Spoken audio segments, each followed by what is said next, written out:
In the early 1930s, Imperial Japan was a nation drunk on power. A militaristic ideology had taken hold, one that placed the emperor above all, cast the Japanese soldier as a divine warrior, and viewed conquered peoples as something less than human. What followed was not just war, it was the birth of something far darker. In 1931, Japan invaded Manchuria. Within months, they had established a puppet state called Manchukuo in northeastern China. To the world, it looked like territorial conquest.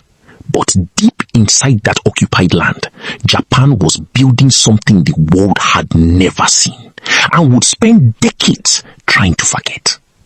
For the Chinese people living under Japanese occupation, daily life became a performance of survival.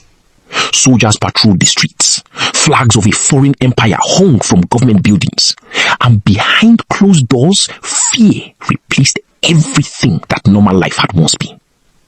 No one knew that the worst was still coming. Shiro Ishii was born in 1892 in rural Japan. By any conventional measure, he was brilliant. A trained medical doctor, a microbiologist, an army officer who could charm generals and persuade ministers with equal ease. In another life, he might have saved thousands. Instead, he chose a very different path. In 1930, Ishii walked into the Japanese War Ministry with a proposal that should have shocked the room. Japan, he argued, needed a biological weapons program. His reasoning was cold and precise. If the Geneva Protocol banned such weapons, they must be extraordinarily powerful. And Japan, he insisted, could not afford to be without them. Those who knew Ishii described a man of contradictions, slovenly in Tokyo, immaculate in Manchuria, charming at dinner, merciless in the laboratory. He was the kind of man who could look a general in the eye and speak of mass death the way another man might discuss the weather.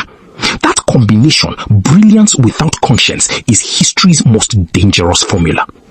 The compound at Pingfang was enormous. 6 square kilometers of concrete, barbed wire and secrets. It had its own railway, its own airport, its own power station. From the air, it looked like a small city. And in a way, it was a city built entirely for the purpose of killing human beings, one experiment at a time.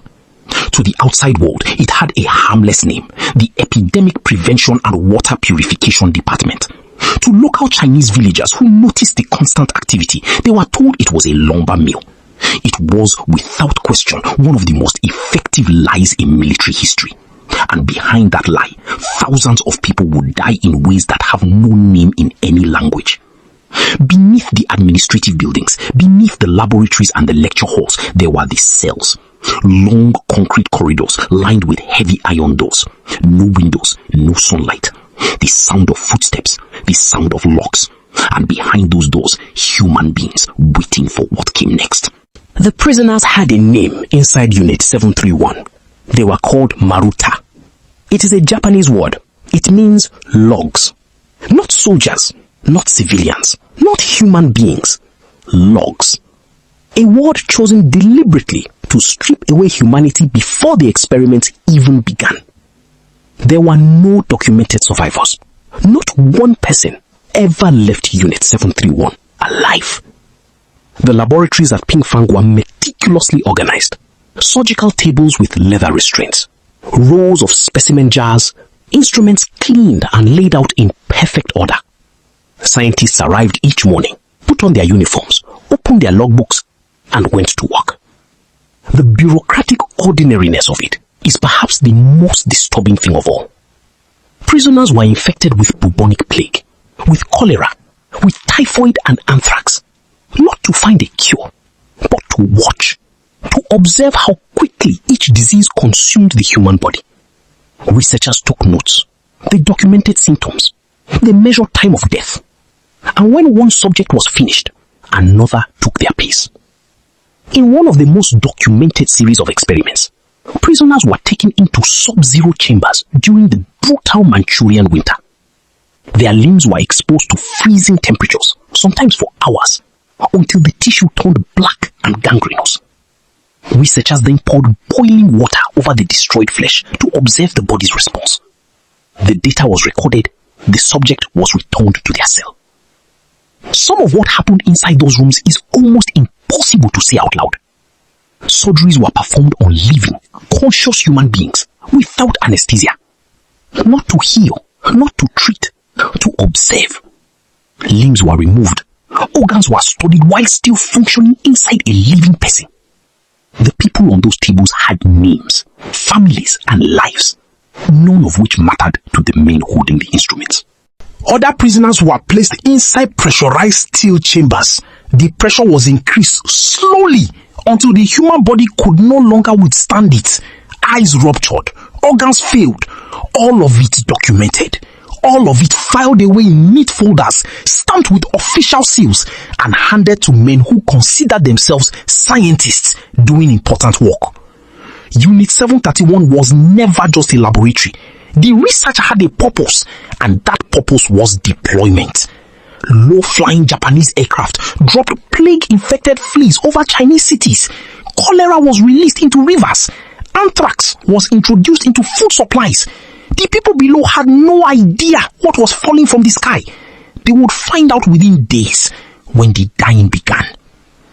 In the villages that survived the initial attacks, what followed was silence and then death. Farmers who had done nothing but tend their fields, merchants, grandparents, children, none of them soldiers, none of them combatants. Estimates of those killed through Unit 731's biological warfare campaigns range from 200,000 to 500,000 people. The attacks were not always from the air. Sometimes it was a soldier in the dark, standing over a village well, pouring in a vial of something invisible and deadly. Sometimes it was contaminated food, left where hungry people would find it. The genius of biological warfare, if one can use that word, was that the weapon left no fingerprints. Only bodies. By August 1945, Japan. Defeat was inevitable. Ishii gave the order, destroy everything. Buildings were dynamited. Documents were burned in bonfires that lit up the Manchuria night sky. The prisoners who were still alive, every last one of them, were executed. And then, to complete the cover-up, thousands of plague-infected rats were released into the surrounding countryside. Even in retreat, Unit 731 left death behind. What happened next is one of the most morally corrupt decisions in modern history. American intelligence had been tracking Unit 731 for years. They knew what Ishii scientists had done. And they made a calculation. The data was too valuable to surrender to a war crimes tribunal. So a deal was offered. Immunity from prosecution in exchange for the files, the pathology slides, the autopsy reports, the data paid for in human lives. General Douglas MacArthur, Supreme Commander of the Allied occupation of Japan, made it official. Full political immunity for Shiro Ishii and his top scientists. Their crimes against humanity buried. Their research transferred to American hands. Declassified documents later confirmed that the US government even paid stipends to former Unit 731 researchers for their cooperation. Justice, it turned out, had a price. When the Soviet Union demanded that Ishii and his staff faced trial at the Tokyo War Crimes Tribunal, the United States refused. American occupation authorities blocked prosecutors from accessing key witnesses. Incriminating documents were classified. The claim that Japan had conducted mass human experimentation was officially dismissed in the West as communist propaganda. That dismissal held for decades. In Nuremberg, Nazi doctors who experimented on concentration camp prisoners were put on trial. 7 were executed. Their crimes gave birth to the Nuremberg Code, the foundation of modern medical ethics.